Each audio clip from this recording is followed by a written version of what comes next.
ಹಳ್ಳಿಗೆ ಮರದ ಆಸರೆಯಂತೆ ನಿನ್ನ ಬೆನ್ನಿಗೆ ನಾನಿದ್ದೇನೆ. ಧೈರ್ಯದಿಂದ ವಾಲಿಯನ್ನು ಯುದ್ಧಕ್ಕೆ ಕರೆ. ನನ್ನ ಬಳಿ ಇರುವ ಬಾಣ ನಿನ್ನಣ್ಣನ ಎದೆ ಛೇದಿಸುತ್ತದೆ. ವಾಲಿಯನ್ನು ನಾನು ಸಂಹಾರ ಮಾಡುತ್ತೇನೆ. ಇದು ನನ್ನ ಶಪಥ. ಸಿನಿಮಾ ಆ್ಯಕ್ಟಿಂಗ್ನ ಕಲಿತಾ ಹೋಗ್ತಾರೆ. ಕ್ಯಾಮ್ರಾ ಜೊತೆಗೆ ನಾನು ಹೇಗೆ ಆ್ಯಕ್ಟ್ ಮಾಡಬೇಕು, ಲೆನ್ಸಿಗೆ ಹೇಗೆ ಆ್ಯಕ್ಟ್ ಮಾಡಬೇಕು ಅದನ್ನು ಕಲಿತಾ ಹೋಗ್ತಾರೆ. ಇದ್ರ ಜೊತೆಗೆ ಅವರು ಡ್ಯಾನ್ಸ್ ಕಲ್ತಿದ್ದಾರೆ, ಫೈಟ್ ಕಲ್ತಿದ್ದಾರೆ. ಇವಾಗ ನೆಕ್ಸ್ಟು ಅವ್ರಿಗೊಂದು ಫೋಟೋ ಶೂಟ್ ಆಗುತ್ತೆ, ಹಾರ್ಸ್ ರೈಡಿಂಗ್ ಕ್ಲಾಸ್ ಆಗುತ್ತೆ, ಅದಾದಮೇಲೆ ಅವರಿಗೆ ಒಂದು ಗ್ರೂಮಿಂಗ್ ಕ್ಲಾಸ್ ಆಗುತ್ತೆ. ಈ ಥರ ಪ್ರತಿ ಹಂತ ಅವನಿಗೆ ಅಂದರೆ ಒಬ್ಬ ಆ್ಯಕ್ಟ್ರ್ ಆಗೋಕ್ಕಂತ ಬಂದಿರೋನು ನಾಳೆ ಫಿಲಮ್ ಹಾಲಲ್ಲಿ ಹೋಗಿ ಆ್ಯಕ್ಟ್ ಮಾಡಬೇಕಂತಂದರೆ ಅವನು ಸಂಪೂರ್ಣ ಎಲ್ಲ ವಿಷಯಗಳ ಬಗ್ಗೆ ತಿಳ್ಕೊಂಡಿರಬೇಕು. ಎಲ್ಲ ವಿಷಯನೂ ಅವನು ಪ್ರಾಕ್ಟಿಕಲ್ ಆಗಿ ಹ್ಯಾಂಡಲ್ ಮಾಡಿರಬೇಕು. ಆ ಥರದ್ದು ಅಷ್ಟೂ ಕ್ಲಾಸ್ಗಳನ್ನು ಈ 3 months ಆ್ಯಕ್ಟಿಂಗ್ ಕೋರ್ಸಲ್ಲಿ ಕಂಪ್ಲೀಟ್ ಮಾಡ್ತಾರೆ. ರಾಜಾವಲಿ ಮಾಡಬೇಕಾದ್ರೆ, ರುದ್ರತಾಂಡವ ಮಾಡಬೇಕಾದ್ರೆ, ಇವಾಗ ಜೆಂಟಲ್ಮೆನ್ ಪ್ರೊಡಕ್ಷನ್ ಮಾಡಬೇಕಾದ್ರೆ, ಈ ಥರದ ಸಿನಿಮಾಗಳನ್ನೆಲ್ಲ ಮಾಡಬೇಕಾದ್ರೆ ತುಂಬ ಜನ ಆ್ಯಕ್ಟರ್ ಬರೋರು, ಅಸಿಸ್ಟೆಂಟ್ ಡೈರೆಕ್ಟರು ಕಲಿಯೋಕ್ಕಂತ ಬರೋರು. ಅದು ಏನಾಗುತ್ತೆ ಅಂದರೆ ಸಿನಿಮಾ ಮಾಡಬೇಕಾದ್ರೆ ಕಲ್ಸೋಕ್ಕಾಗೋದಿಲ್ಲ ಯಾರಿಗೂ.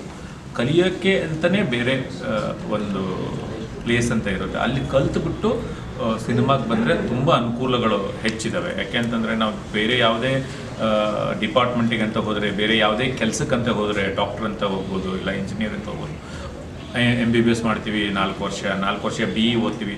ಪ್ರತಿಯೊಂದಕ್ಕೂ ಎಜುಕೇಷನ್ ಇದೆ. ಸಿನಿಮಾ ಅಂತ ಬಂದಾಗ ಮಾತ್ರ ನಾನು ಚೆನ್ನಾಗಿದ್ದೇನೆ, ನಮ್ಮ ಅಪ್ಪನ ಹತ್ರ ದುಡ್ಡಿದೆ, ಇವೆರಡೇ ಇಂಪಾರ್ಟೆಂಟ್ ಅನ್ನಿಸ್ದೆ ನಾವು ಕಲ್ತ್ಬಿಟ್ಟು ಇಂಡಸ್ಟ್ರಿಗೆ ಹೋದರೆ ನಿಜವಾಗ್ಲೂ ಅವಕಾಶಗಳು ತುಂಬ ಕಮ್ಮಿ ಸಿಗುತ್ತೆ. ಅಂದರೆ ಸಿನಿಮಾ ಇಂಡಸ್ಟ್ರಿಯಲ್ಲಿ ಅವಕಾಶಗಳು ಸಿಗಲ್ಲ ಅಂತಾರೆ. ಅವಕಾಶಗಳು ಸಿಗುತ್ತೆ. ಪ್ರತಿಯೊಬ್ಬ ಟ್ರೈ ಮಾಡ್ತಿರೋ ಪ್ರತಿಯೊಬ್ಬನಿಗೂ ಒಂದು ಅವಕಾಶ ಸಿಗುತ್ತೆ. ಆ ಅವಕಾಶ ಸಿಕ್ಕಾಗ ಅವನು ಎಷ್ಟು ಚೆನ್ನಾಗಿ ಆ ಅವಕಾಶನ ಬಳಸ್ಕೊಳ್ತಾನೆ ಅನ್ನೋದೇ ತುಂಬ ಇಂಪಾರ್ಟೆಂಟ್ ಆಗುತ್ತೆ. ಸಿಕ್ಕಿದ ಅವಕಾಶನ ಕರೆಕ್ಟಾಗಿ ಬಳಸ್ಕೊಂಡ್ರೆ ನಿಜವಾಗ್ಲೂ ಅವನಿಗೊಂದು ಒಳ್ಳೆಯ ಲೈಫ್ ಅಂತ ಇರುತ್ತೆ. ಆ ಸಿಕ್ಕಿರೋ ಅವಕಾಶ ಬಳಸಬೇಕು ಅಂತಂದರೆ ಅವ್ನು ಟ್ರೈನಾಗಿ ಬಂದಿದ್ದರೆ ತುಂಬ ಒಳ್ಳೆಯದು. ಅದಕ್ಕೆ ಟ್ರೈನಿಂಗ್ ಅನ್ನೋದು ತುಂಬ ಇಂಪಾರ್ಟೆಂಟ್ ಅಂತ ಅನ್ಸುತ್ತೆ. ಬಹಳಷ್ಟು ಜನ ನಂಗೆ ಇನ್ಬಾಕ್ಸ್ ಮಾಡ್ಬಿಟ್ಟು, ಸರ್ ನಮ್ಮ ಮೊಬೈಲಲ್ಲಿ ಸಿನಿಮಾ ಶೂಟ್ ಮಾಡಿದ್ದೀವಿ, ನಾವೊಂದು ಇದು ಮಾಡಿಬಿಡ್ತೀವಿ, ಶಾರ್ಟ್ ಫಿಲ್ಮ್ ಮಾಡಿದ್ವಿ, ತಕ್ಷಣ ನೋಡ್ಬಿಡಿ ಸರ್ ಅಂತ ಹೇಳ್ತಾರೆ. ನಾನಾಗೊಂದು ಮಾತು ಹೇಳ್ತೀನಿ, ಅಪ್ಪ ಒಂಚೂರು ಕಲ್ತು ಬಂದ್ರಯ್ಯ.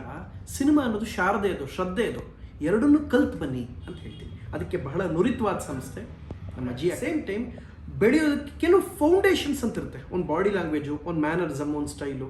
ನಾವು ನಾರ್ಮಲ್ ಆಗಿರೋದು ಬೇರೆ, ಸಿನಿಮಾ ಅಂತ ಬಂದಾಗ ಬೇರೆ. ನಿಮ್ಮನ್ನ ಜನ ಒಂದು ಮಾಧ್ಯಮದಲ್ಲಿ ದೊಡ್ಡ ಮಟ್ಟದಲ್ಲಿ ನೋಡ್ತಾರೆ, ದೊಡ್ಡ ಪರದಲ್ಲಿ ನೋಡ್ತಾರೆ ಅಂದರೆ ಅದಕ್ಕೆ ಆದ ಕೆಲವೊಂದು ಬಾಡಿ ಲ್ಯಾಂಗ್ವೇಜ್ ಬೇಕಾಗುತ್ತೆ, ಡೈರೆಕ್ಷನ್ ಬಗ್ಗೆ ಒಂದು ಬೇಸಿಕ್ ಐಡಿಯಾಸ್ ಬೇಕಾಗುತ್ತೆ. ಇವೆಲ್ಲವನ್ನು ಫೌಂಡೇಶನ್ ಅವ್ರು ಹಾಕ್ಕೊಡ್ತಾರೆ. ಅಲ್ಲಿಂದ ನೀವು ಬೆಳೆಸ್ಕೊಂಡು ನಾಳೆ ತಕ್ಕಂತೆ ಯಶೋಪ್ರ ತಕ್ಕನ ಆಗೋ ಮಟ್ಟಕ್ಕೆ ಬೆಳೆಯೋಷ್ಟು ಆ ನಾಲೆಡ್ಜು ನೀವು ಬೆಳೆಸ್ಕೊಳ್ಳೋದು ಫೌಂಡೇಶನ್. ಇಂಡಸ್ಟ್ರಿಗೆ ತುಂಬ ಇಂಪಾರ್ಟೆಂಟ್ ಆಗಿರೋದು ಟೆಕ್ನಿಷಿಯನ್ಸ್ ಆ್ಯಂಡ್ ಆ್ಯಕ್ಟರ್ಸ್. ಅದನ್ನು ಇಂಡಸ್ಟ್ರಿಯಲ್ಲಿರೋರೇ ಮಾಡ್ತಾ ಇರೋದು, ಅದು ಆ್ಯಕ್ಟಿವ್ ಆಗಿರೋರು ಮಾಡ್ತಾ ಇರೋದು ತುಂಬ ಇಂಪಾರ್ಟೆಂಟ್. ನಾವು ಜೀವನದಲ್ಲಿ ಕನಸು ಅಂತ ಕಾಣ್ತೀವಲ್ಲ, ಅದು ನಮ್ಮ ಜೀವನ. ವಿಶೇಷವಾದ ಕನಸು ಏನು ಕಾಣ್ತೀವಲ್ಲ ಅದೇ ಸಿನಿಮಾ. ಹಂಗಾಗಿ ವಿಶೇಷವಾಗಿ ಕನಸು ಕಾಣಬೇಕು ಅಂತ ಇರುವಂಥವ್ರು, ಮತ್ತೆ ವಿಶೇಷವಾಗಿ ಏನೋ ಸಾಧನೆ ಮಾಡಬೇಕು ಸಿನಿಮಾದಲ್ಲಿ ಅಂತ ಇರುವಂಥವ್ರಿಗೆ ಒಂದು ಬೇಸಿಕ್ ನಾಲೆಡ್ಜ್ನ, ಒಂದು ಬೇಸಿಕ್ ಎಜುಕೇಷನ್ನ ನೀಡೋದಕ್ಕೆ ಅಂತಂದ್ಬಿಟ್ಟು ಈ ಅಕಾಡೆಮಿ ಶುರುವಾಗಿದೆ.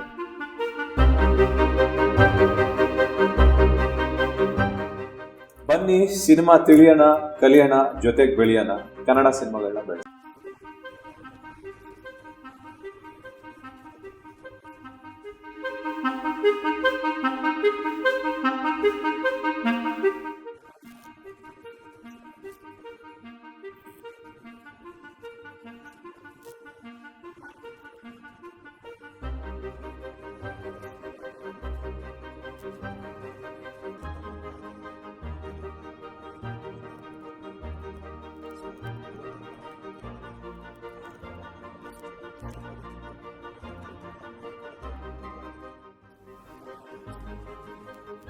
ಫಸ್ಟ್ ಟೈಮ್ ಈ ಥರದ್ದು ಪೌರಾಣಿಕ ವಿಷಯನ ತಗೊಂಡು ಮಾಡಿರೋವಂಥದ್ದು. ಎಲ್ಲರೂ ತುಂಬ ಚೆನ್ನಾಗಿ ಆ್ಯಕ್ಟ್ ಮಾಡಿದ್ರಿ. ಅದರಲ್ಲೂ ಅಂದರೆ ಸ್ಪೇಸ್ ಇದ್ದಿದ್ದು ಜಾಸ್ತಿ ವಾಲಿ ಮತ್ತು ಸುಗ್ರೀವನ ಪಾತ್ರಗಳಿಗೆ. ನಿಜಕ್ಕೂ ನಾವೇನು ಸಿನಿಮಾ ನೋಡುವಾಗ ಒಂದು ನೋಡಿದಾಗ ನಾವು ಭಾವುಕರಾಗ್ತಿಲ್ಲ. ಆ ಥರದ ಒಂದು ಭಾವುಕತೆಯನ್ನು ನಿಜಕ್ಕೂ ಆ ಸೀನ್ ಕ್ರಿಯೇಟ್ ಮಾಡ್ತು ಅಂತಲೇ ಹೇಳ್ಬೋದು.